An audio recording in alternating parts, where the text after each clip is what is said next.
Assalamualaikum warahmatullahi wabarakatuh.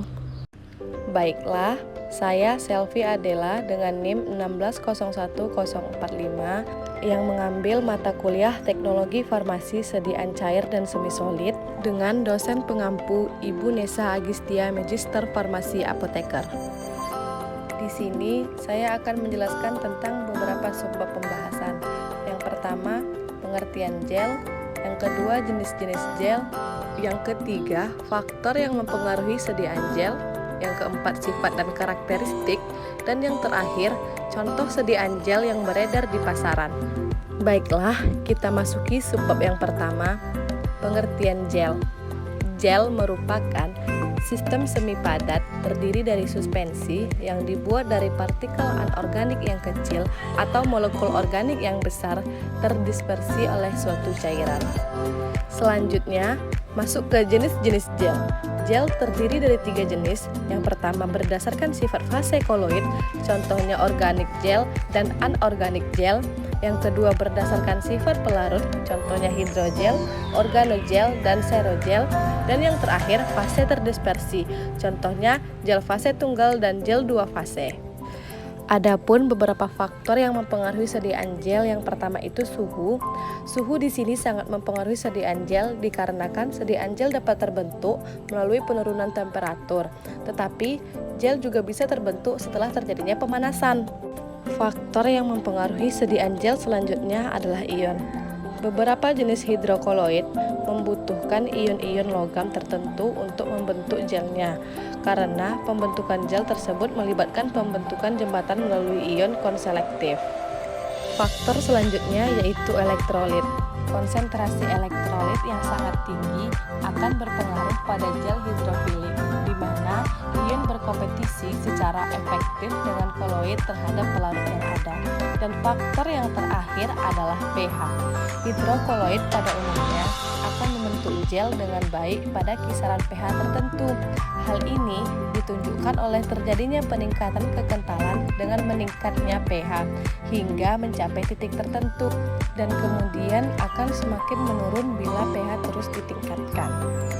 Selanjutnya, masuk ke sifat dan karakteristik gel. Yang pertama, swelling. Gel dapat mengembang karena komponen pembentuk gel dapat mengabsorpsi larutan, sehingga terjadi pertambahan volume. Pelarut akan berpenetrasi di antara matriks gel dan terjadi interaksi antara pelarut dengan gel. Yang kedua yaitu sineresis. Sineresis merupakan proses yang terjadi akibat adanya kontraksi di dalam massa gel. Cairan yang terjerat akan keluar dan berada di atas permukaan gel. Pada waktu pembentukan gel terjadi tekanan yang elastis sehingga terbentuk massa gel yang tegas. Sifat dan karakteristik yang selanjutnya yaitu elastisitas dan rigiditas. Sifat ini merupakan karakteristik dari gel gelatin agar dan nitroselulosa. Bentuk struktur gel resisten terhadap perubahan atau deformasi dan mempunyai aliran viskoelastik. Struktur gel dapat bermacam-macam tergantung dari komponen pembentuk gel. Sifat dan karakteristik yang terakhir yaitu rheologi. Larutan pembentuk gel atau gelling agent dan dispersi padatan yang terflokulasi memberikan sifat aliran pseudoplastis yang khas dan menunjukkan jalan aliran non-Newton yang dikarakterisasi oleh penurunan viskositas dan peningkatan laju aliran. Dan yang terakhir, 15 contoh sediaan gel yang beredar di pasaran. Yang pertama, Mediclean yang digunakan sebagai anti jerawat. Yang kedua, Bioplacenton yang digunakan untuk mengobati luka bakar, ulkus kulit, dan luka yang terinfeksi bakteri. Yang ketiga, Benzolac yang digunakan untuk anti jerawat. Yang keempat, Aloclair yang digunakan sebagai sariawan dan juga untuk mengobati lesi traumatik di mulut. Yang kelima, Aclonac mengatasi nyeri pada otot dan sendi. Dettol hand sanitizer yang digunakan untuk membunuh kuman. Yang ketujuh, Kendo Oculenta yang digunakan untuk mengobati kondisi mata kering. Yang kedelapan, Salonpas gel yang digunakan untuk mengurangi rasa sakit. Yang kesembilan, Microlac yang digunakan sebagai obat pencahar. Yang kesepuluh, Acnol yang digunakan untuk anti jerawat. Yang kesebelas, Erimet yang digunakan untuk antibiotik pengobatan jerawat.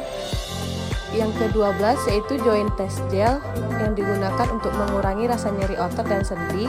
Yang ke-13, Penosmil Gel digunakan untuk obat ambeien, wasir, dan varises. Yang ke-14 yaitu Thrombopop Gel yang digunakan untuk mencegah pengumpalan darah. Dan yang terakhir adalah Bioskin Gel yang digunakan sebagai obat luka bakar. Berikut beberapa contoh gambar dari sediaan gel yang beredar di pasaran. Baiklah, sekian video dari saya. Thanks for watching. Saya tutup dengan wassalamualaikum warahmatullahi wabarakatuh.